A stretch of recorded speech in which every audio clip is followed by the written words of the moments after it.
Lecture 4: The Breadth of Salvation. Moses is now commissioned and authenticated as Israel's deliverer. Still he hesitates. "O my Lord," he says, "I am not eloquent neither heretofore nor since thou hast spoken to thy servant, but I am slow of speech and of a slow tongue."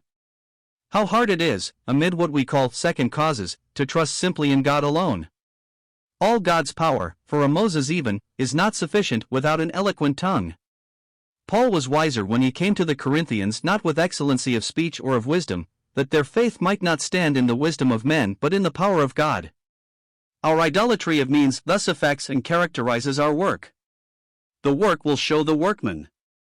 The motives, the thoughts, which influence us, and which we suppose hidden in our hearts, will manifest themselves in those who are the fruit of our labor.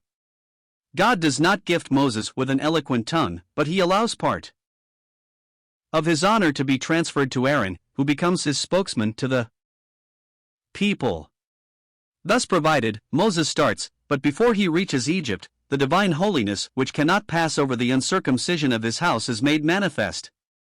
At the inn on the way, Jehovah seeks to kill his accredited messenger, whose life is only saved by Zipporah's performance of the neglected rite. Thus he is warned as well as commissioned. Now, he and Aaron, gathering the people, deliver their message and show the signs of their authority, and the people believe with a facile faith, soon to be tested as to its depth and reality, for Pharaoh does not mean to let his bondslaves step so easily out of his hands. Here begins the prolonged contest between Jehovah and the king of Egypt, in which God's judgments fall with increasing severity upon the devoted land, until he finally brings his people with a strong hand and an outstretched arm through the sea itself, overwhelming their enemies in it. These plagues represent the judgment of God upon the natural man. As the eye, divinely opened, sees it, they expose the hopeless evil of man's condition, and the world, stripped of its bloom and attractiveness, is turned into a desert under divine wrath, until the one so convicted is forced to abandon it and accept rejoicingly God's deliverance from it all. Then the wilderness path begins indeed. And, while the world is thus being exposed as under condemnation, the beauty, extent and purport of God's salvation become more and more told out.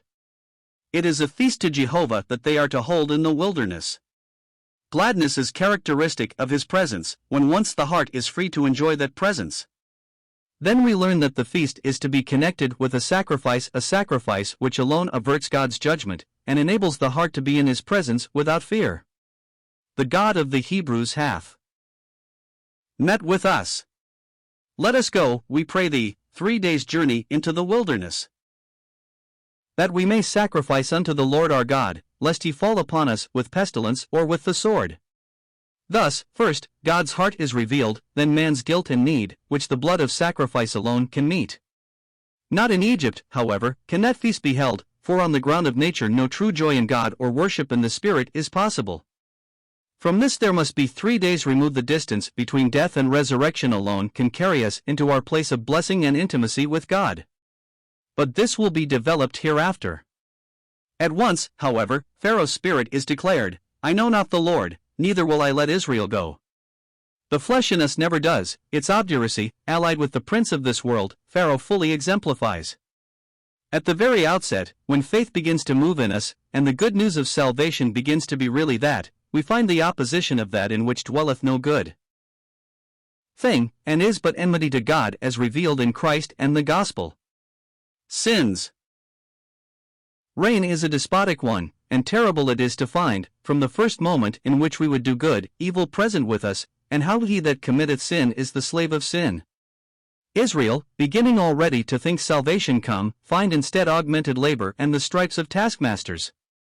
So that their transient joy is swallowed up in worse sorrow, and unbelief takes the place of faith. "The Lord look upon you and judge," they say to Moses and Aaron, "because ye have made our savor to be abhorred in the eyes of Pharaoh, and in the eyes of his servants, to put a sword in their hand to slay us."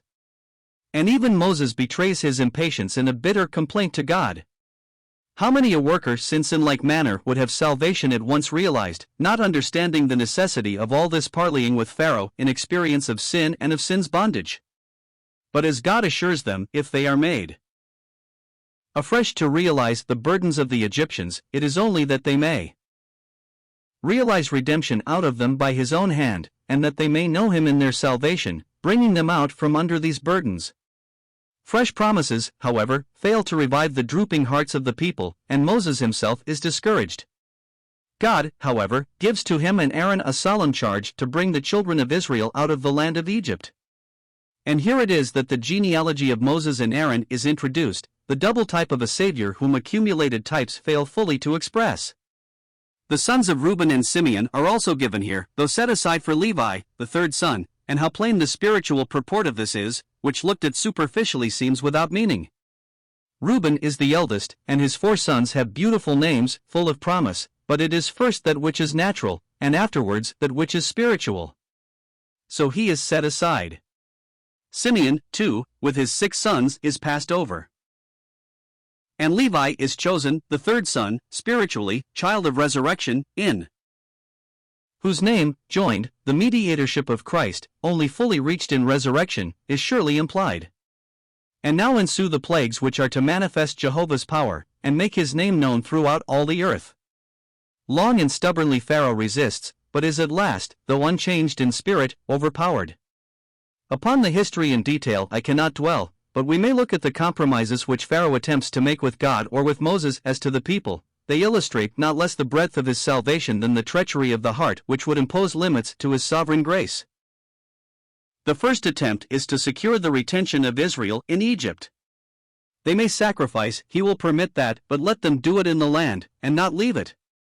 His object is to retain his hold upon them, which 3 days' journey into the wilderness would assuredly loosen. The spiritual meaning is also manifest. Worship in Egypt is worship in the flesh, Cain's worship, which owns not our ruin, nor Christ as meeting it. Death and resurrection have no place there. Redemption there is none, and, therefore, practically no Redeemer. Moses' answer shows this: it is not meet so to do, for we shall sacrifice the abomination of the Egyptians to the Lord our God. Lo, shall we sacrifice the abomination of the Egyptians before their eyes, and will they not stone us? The word abomination stands here as often elsewhere for idolatry, as Chemosh was the abomination of the Moabites, and Milcom of the Ammonites. The worship of Egypt was that of Apis, the sacred bull.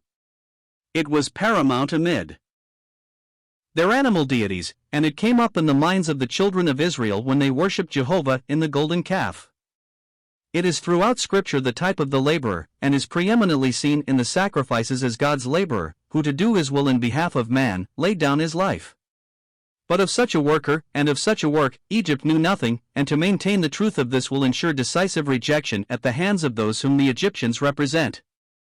That cross by which the world is crucified to us, and we unto the world, can never be but an offense in it, and the true place of witness to this, as the only possible place of keeping the sacrificial feast, is 3 days' journey into the wilderness, the full remove of death and resurrection. By his death Christ has passed out of the world, and in resurrection has taken a new place for us before God. We therefore, who in his death have died, are by his resurrection put also into this place, and, according to his own words, are not of the world, even as he is not of the world. The old standing is gone, the place is changed. The separation is not of our own effecting, but of his, who has cancelled for us the long dark history of what we were, and instead of our place of distance, has given us his of nearness to God, who died for our sins, that he might deliver us from this present evil world, according to the will of our God and Father. Thus our feast is connected with his sacrifice. This new place with God is given us, apart from anything of our own, by the death and resurrection of our Lord, but it is ours to find, through faith in this work of his, our place in the wilderness, where alone the feast is to be kept. Here Israel is our type. Their journey to Sinai is a picture of what must be a veritable journey, spiritually, on our part, though by faith alone we travel it, not by sense, nor in any mystical way. Faith's acceptance of the work of Christ puts us upon this road, and carries us into a place of actual separation from the world, the sign of our practical apprehension of our position. The wilderness place is not positional but practical, not standing, as we say, but state, the state resulting from a believing appreciation of the position which God's grace has given us apart from and not measured by our apprehension of it. Let us not ignore the actuality of this journey. Let us not confound it with the position which Christ's work secures and which faith apprehends. And again, let us not suppose any mystical realization, but of what faith produces. faith is a reality, connecting the soul with the living God. It is not content to accept a heavenly inheritance without setting its face, pilgrim-wise, towards it. Unseen things become substance and reality to it, and every truth received by it becomes living and fruitful. Hence the journey. The word is not a description of lands separated from us by impassable seas, but is a pilgrim's guidebook, meant for use and to be put to use. The things we shall have put before us are like milestones, which measure so much actual travel, or they have no meaning. Let us keep faith and practice ever thus together, they will not live divorced. For if faith without works is dead, works that are not of faith are dead works also. It is plain how to this first device of Pharaoh the large proportion of Christians have yielded themselves up. They are worshipping in Egypt without the knowledge of redemption, therefore not free. And they have so assimilated their worship to Egyptian patterns, that instead of being stoned for it they have taught the men of the world to join in with them. But this, alas, is no victory, but defeat. Salvation, in God's thought of it, takes you out of the world.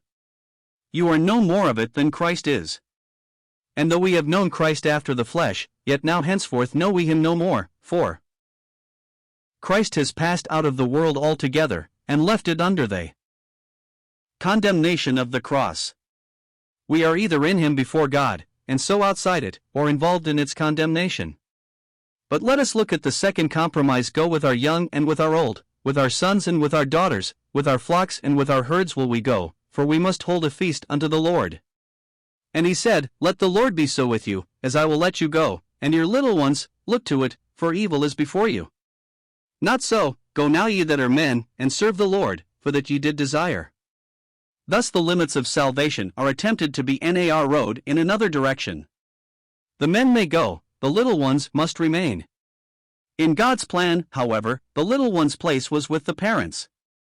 Pharaoh's thought was to retain hold of the fathers by means of the children. God's thought is to save the children with, and by means of, the fathers.